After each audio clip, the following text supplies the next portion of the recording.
Operation సింధూర్లో పోరాడుతున్న సైనికులకు దైవబలం మెండుగా ఉండాలని మంగళవారం ఉదయం 8 గంటలకు తిరుత్తణి సుబ్రహ్మణ్య స్వామిని దర్శించుకుని ప్రార్థించనున్నట్లు ఎమ్మెల్యే అరణి శ్రీనివాసులు తన నివాసంలో సోమవారం మధ్యాహ్నం జరిగిన విలేకరుల సమావేశంలో చెప్పారు. తిరుత్తణి సుబ్రహ్మణ్య స్వామి దర్శనానికి జనసేన నాయకులు, వీర మహిళలు, కార్యకర్తలు పెద్ద ఎత్తున తరలి రావాలని ఆయన కోరారు.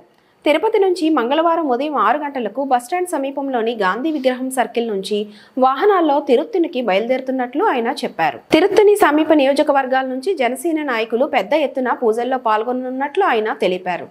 కాగా పహల్గాంలో 26 మందిని ఉగ్రవాదులు పొట్టన పెట్టుకోవడం జనసేన అధ్యక్షులు పవన్ కళ్యాణ్ను కలిచివేసిందని ఆయన తెలిపారు. ఉగ్రవాదంపై పోరులో మన సైనికులకు పోరాడే శక్తి, సామర్థ్యాలు, సాంకేతిక పరిజ్ఞానం ఉన్న భగవంతుని ఆశీస్సులు ఉండాలన్న సంకల్పంతో మన రాష్ట్రంతో పాటు తమిళనాడు, కర్ణాటకలోని 13 ఆలయాల్లో మంగళవారం జనసేన ప్రజా ప్రతినిధులు పూజలు నిర్వహించి ప్రార్థించాలని పవన్ కళ్యాణ్ ఆదేశించినట్లు ఆయన చెప్పారు. ఆపరేషన్ సింధూర్ సక్సెస్ అయినప్పటికీ కపటత్వానికి మారుపేరైన పాకిస్తాన్ను భవిష్యత్తులో దాడులు దిగిన సైనికులకు దైవబలం మెండుగా ఉండాలనే సదుద్దేశంతో ఈ పూజలు నిర్వహిస్తున్నట్లు ఆయన చెప్పారు. ఉగ్రవాదంపై పోరులో ప్రధానమంత్రి నరేంద్ర మోదీ తీసుకునే నిర్ణయాలకు జనసేన పూర్తి మద్దతు ఇస్తుందని ఆయన తెలిపారు. ఈ సమావేశంలో జనసేన నాయకులు రాజారెడ్డి, అనిల్ రాయల్, బాబ్జీ సుధాకర్, ఆముదాల వెంకటేష్ తదితరులు పాల్గొన్నారు.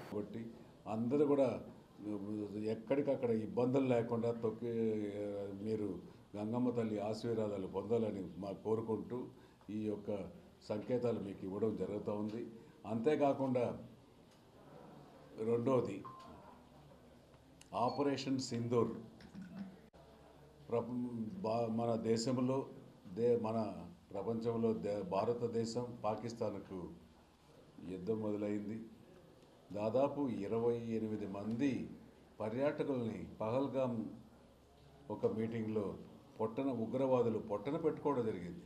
కొత్తగా పెళ్ళైన జంటలు, హనీమూన్ టూర్ పోయిన వాళ్ళు, ఎవరో హాలిడేస్ ఈ మే, జూన్ వరకు హాలిడేస్ ఉంది. హాలిడేస్లో పిల్లలతో పాటు అన్ని పర్యాటక కేంద్రాలు ప్రదర్శించే అవకాశాలు ఎక్కువగా ఉన్నాయి. అటువంటి సమయంలో పహల్గాన్ అనే ప్రాంతంలో ఉగ్రవాదులు 28 మందిని పొట్టన పెట్టుకోవడం, భారతీయుల ప్రతి ఒక్కరు 28 మంది కాదు, దాదాపు 60-70 కోట్ల జనాలు కలిసి ఒక హృదయాల్ని కలిసివేసింది. ముఖ్యంగా మన రాష్ట్రంలో మన ఉప ముఖ్యమంత్రి వర్యులు గౌరవనీయులు శ్రీ కొణిదెల పవన్ కళ్యాణ్ గారు కూడా దీనిపైన చాలా దిగ్భ్రాంతి చెందాడు, చాలా బాధలు పడాడు. నిన్న అనంతపూర్లో ఒక వీర జవాన్ చనిపోతే స్వయంగా వీర జవాన్ అంత్యక్రియలకు అటెండ్ అయ్యి వాళ్ళ కుటుంబ సభ్యులు కూడా ఓదార్చడం జరిగింది. ఈ ఆపరేషన్ సింధూర్ సక్సెస్ఫుల్గా జరగాలని పవన్ కళ్యాణ్ గారు తలపెట్టారు. ఈరోజు మన ఆంధ్ర రాష్ట్రంలో 21 మంది ఎమ్మెల్యేలు ఒక పక్క ఆంధ్ర రాష్ట్రంలో ఉన్న ఆలయాలు, తమిళనాడులో ఉన్న ఆలయాలు, సుబ్రహ్మణ్య స్వామి ఆలయాలు, కర్ణాటకలో ఉన్న సుబ్రహ్మణ్య స్వామి ఆలయాలు అన్నింటినీ కూడా ప్రధాన ఆలయాల్లో 21 చోట్ల కూడా మోదీ తలపెట్టిన ఆపరేషన్ సింధూర్ సక్సెస్ కావాలని పవన్ కళ్యాణ్ గారు నిర్ణయాలు తీసుకోవడం జరిగింది.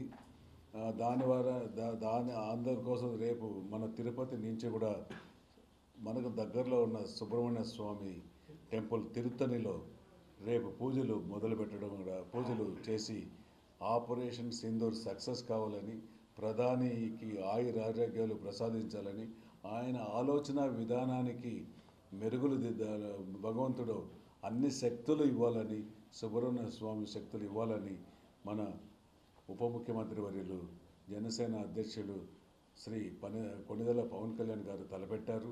ఆ ఒక్క పూజా కార్యక్రమానికి తిరుపతి నియోజకవర్గం నుంచి కూడా దాదాపు ఒక 200 మంది జనసేన కార్యకర్తలు తిరుత్తణికి వెళ్ళి అక్కడ సుబ్రహ్మణ్య స్వామి టెంపుల్కి పూజలు చేసి ఆపరేషన్ సింధూర్ సక్సెస్ అయింది, తిప్పికొట్టాము.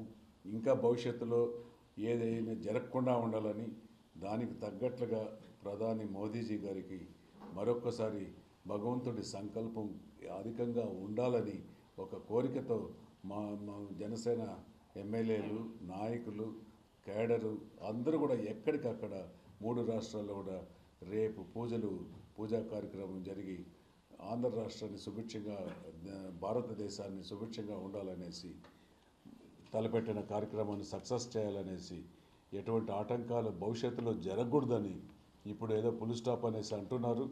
అది వాళ్ళు నమ్మించి మోసం చేస్తారనేసి కూడా మనం ధైర్యంలో ఉన్నారు. ఏది ఏమైనా మోదీ గారు తలపెట్టిన ఆపరేషన్ సింధూర్కు జనసేన పార్టీ పూర్తి మద్దతు ఇచ్చి స్వామి వారి ఆశీస్సులు మోదీ గారికి ఉండాలని రేపు తిరుపతి నుంచి భారీ ఎత్తున